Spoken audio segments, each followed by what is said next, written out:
Bonjour à tous, on se retrouve aujourd'hui pour la lettre 32. Une toute petite lettre aujourd'hui.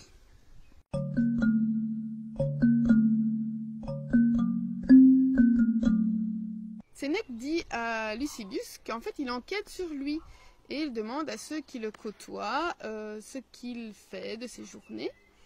Et il lui rappelle qu'il lui a dit de vivre comme si quelqu'un pouvait le voir et pouvait l'entendre et même le voir. Et ici, il espère que Sénèque espère que Lucilius fait ça en ayant en tête que Sénèque peut entendre et voir tout ce qu'il fait, un peu comme un gardien et aussi comme un exemple.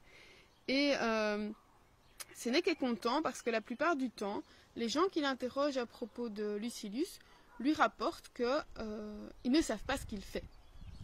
Et il dit que c'est bien de ne pas parler de sa progression, de ne pas faire de prosélytisme en fait, de ne pas parler de sa progression, parce qu'en fait ces gens-là pourraient pas le changer mais le gêner, l'arrêter en pleine course. Il lui dit la vie est courte et on ne peut pas se permettre de la découper, de la morceler, comme si on laissait un travail de côté en espérant le reprendre plus tard. Ça m'a fait penser, alors évidemment ça peut faire penser à un projet dans la vie à long terme, mais voilà, si on parle de pratiques sportives, par exemple dans la course à pied, j'ai eu des périodes dans ma vie où j'ai été assez régulière, dans le sens, j'allais m'entraîner souvent et je me rendais bien compte que ça me faisait du bien. Et puis, pour une raison ou une autre, il y avait des bonnes raisons, des grossesses par exemple, mais d'autres raisons peut-être un peu moins valables qui ont fait qu'à un moment, ça s'est arrêté. J'ai arrêté. Et puis, évidemment, le redémarrage a été bien plus difficile. C'est pas comme si on part de zéro, il y a un fond qui est là, mais voilà, au début, c'est difficile, donc il faut s'y remettre. Mais c'est un peu comme ça par rapport à la sagesse. Tant qu'on est en route, il faut continuer. Alors, on peut faire des pauses, parce que le repos, alors que ce soit en sport, comme dans la recherche de la sagesse, Sénèque l'a dit, la pause c'est important, il faut permettre à son esprit de temps en temps se divertir. Donc ça c'est pas un problème. Le problème c'est de s'arrêter complètement, de changer de voie si on veut. Je prends un autre exemple aussi, c'est comme ranger sa maison, on va tout d'un coup faire un grand nettoyage de printemps. Et puis se dire, je vais, au lieu de faire un grand nettoyage de temps en temps et de laisser les choses traîner, je vais faire ça régulièrement. Évidemment, c'est plus... Ça demande une discipline personnelle, alors que ce soit dans la sagesse, dans le ménage, dans le sport, ça demande une certaine discipline, mais elle porte ses fruits. Donc quand on a un peu la flemme et se dire, non, je vais pas y aller, ou c'est pas grave si je fais ça, on se rappelle, on pense que Sénèque est là ou quelqu'un d'autre et dit t'es sûr que tu vas faire ça? Parce que rappelle-toi, quel est ton but? Quelle est la voie sur laquelle tu t'es engagé? Et comment ça va être difficile de reprendre après? Parce qu'il n'y aura pas peut-être aussi des séquelles, des traces de ce moment de pause. Alors, il dit à Lucilius de hâter le pas, donc vraiment de se dépêcher, comme s'il avait un ennemi dans le dos, et comme s'il était pourchassé. Alors pourchassé, certainement par la mort aussi, il ne faut pas attendre que notre dernier instant pour se mettre à faire de la philosophie. Et donc il dit quand tu seras en sécurité, parce qu'il espère qu'il y arrivera, et qu'il puisse enfin considérer comme c'est beau, d'achever, de parachever, donc en latin c'est consumare, donc c'est vraiment... avoir fait le compte, donc d'avoir achevé sa vie avant sa mort et d'attendre dans la sérénité ce qui lui reste à vivre et d'être dans la possession d'une vie heureuse. Et dans ce cas-là, à ce moment-là, le nombre d'années qu'il reste à vivre ne sera pas important. Il avait déjà dit dans cet état-là, une seule journée suffit. Tout ce qui arrive en plus est du bonus. Et il lui souhaite de pouvoir vivre ce moment où il sera tranquille, placide, serein, négligent du lendemain, donc le lendemain ne sera pas important, et il sera dans la satiété, dans la plus grande satiété de lui-même. Donc il n'aura pas besoin de plus, il se suffit. Il lui dit qu'il faut vraiment reprendre le contrôle. C'est lui qui sait ce dont il a besoin. Il doit leur refuser les choses. Alors il en a déjà parlé hier, hier dans ma lettre, oui, c'était pas hier.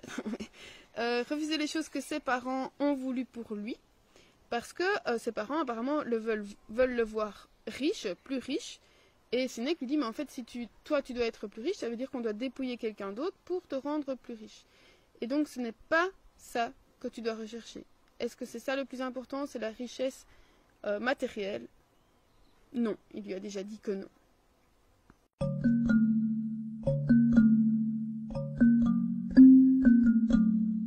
La phrase que j'ai choisie, donc c'est opto tibi tui facultatem. Donc on n'a plus de phrase d'Épicure, hein, depuis la lettre 30, oui. Sénèque ne passe plus par l'épicurisme, hein, donc il pense que Lucilius, ça va, il a bien compris que le stoïcisme pouvait lui apporter quelque chose. Et donc cette phrase, c'est j'espère pour toi que tu aies la faculté de toi-même. Donc c'est vraiment le contrôle, voilà. Que ce soit lui qui décide de sa propre vie. Il lui souhaite que son âme se fixe, qu'elle cesse ses vagabondages, qu'elle se plaise à elle-même et qu'elle ait l'intelligence des vrais biens. Et quand elle sera dans cet état-là, elle ne souhaitera plus un grand nombre d'années. Voilà, donc c'est vraiment arriver à se trouver, oh mais là c'est bien, je suis bien avec moi. Ça me faisait penser en sophro, c'est vraiment, donc, quand je reçois des gens en sophrologie, on a parfois des gens qui... J'étais comme ça aussi, et ça m'arrive encore, d'être hyper exigeante avec moi-même, mais trop même en disant, et alors, du genre à aller s'insulter, en disant, enfin t'es vraiment bête de faire ça, ah ben voilà, t'as encore fait le travers, voilà. Et je dis souvent, la seule personne avec qui on va être condamné à vivre toute notre vie, c'est nous-mêmes. Donc ce serait peut-être bien d'arriver à commencer à s'aimer soi-même. Alors, c'est pas évident, hein, voilà, accepter et cette qualité et ses défauts. Et voilà, se parler à soi-même comme on parlerait à un ami. Déjà, avoir ça en tête, se dire, ah non mais je parlerai pas comme ça à quelqu'un, donc on ne se parle pas comme ça, on ne s'insulte pas, on ne se dévalorise pas. Voilà, moi ça c'est quelque chose qui m'a vraiment aidé, de me dire, comme si, voilà, parfois on se dissocie de sa propre personne, mais en fait on est un. Et donc on va essayer d'aimer toutes les parties de nous-mêmes, même si elles sont perfectibles, mais elles ne seront jamais parfaites, elles sont perfectibles, et voilà, d'accepter, voilà, on sait déjà qu'il faut accepter ce qu'on ne pourra pas changer, hein, si j'avais envie d'être un homme, quoique ça je pourrais, mais ça me prendrait beaucoup de temps, voilà, d'accepter la personne que je suis, et travailler sur ce que j'accepte moins. Je voulais revenir sur quelque chose que j'ai dit hier. Ceux qui n'ont pas écouté la vidéo, ben, vous irez l'écouter. Par rapport aux études et tout ça, et par rapport au fait de justement trouver ce que nous on veut. Donc je disais, ben voilà, finalement moi j'ai eu la chance de pouvoir faire les études que je voulais. Pour plein de raisons, hein, parce que ben, voilà, j'étais capable de le faire de 1 et que mes parents m'ont donné la possibilité de le faire. Et m'ont donné la liberté de le faire, même s'ils n'étaient pas tout à fait d'accord avec le choix. Et dans ma famille, donc j'ai un frère qui aussi a fait des études universitaires et qui lui, mais vraiment de son plein gré, a choisi de ne pas utiliser ce diplôme universitaire parce que c'est pas ça qui, voilà, c'était pas le chemin qu'il voulait pour lui. Lui il veut une vie simple, il veut et il s'est lancé dans tout à fait autre chose qui n'a rien à voir avec le diplôme qu'il a. Et je crois que lui, il a une vie heureuse dans le sens où il a, en tout cas par rapport à son métier, parce que il a un métier manuel et il voit ce qu'il accomplit. Il voit dans les yeux des personnes ou même dans les paroles des personnes pour qui il travaille, mais que son travail est bien fait. Il y a vraiment un résultat. moi j'ai tendance à me poser la question, et ça arrive fréquemment, peut-être que des profs de langues anciennes auront ce cas-là aussi, dire voilà, quelle est mon utilité, à quoi est-ce que je sers, est-ce que, voilà, on entend souvent que ça ne sert plus à rien de faire du latin ni du grec, et voilà. Et à force d'y penser, je me suis dit, en fait, il n'y a pas que ça, c'est pas que la matière, il y a autre chose que j'espère pouvoir faire passer à mes élèves. Voilà, c'est aussi pour ça que j'ai commencé une formation en sophrologie pour pouvoir aider de façon plus formelle, dans le sens où les gens viennent pour ça. Parce que les élèves que j'ai, ils n'ont pas spécialement choisi d'avoir une sophrologue comme prof. Mais voilà. Et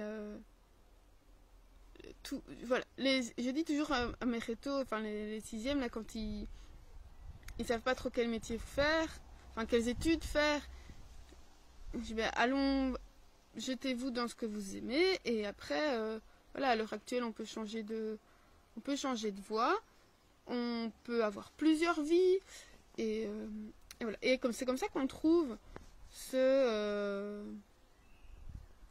qu'on veut faire, et ce qui nous plaît, voilà. Donc, voilà. Réfléchissons à ça d'ici demain. Donc vraiment cette idée d'indépendance, de se trouver soi-même, d'être son meilleur ami. D'ici là, ou à l'été, portez-vous bien.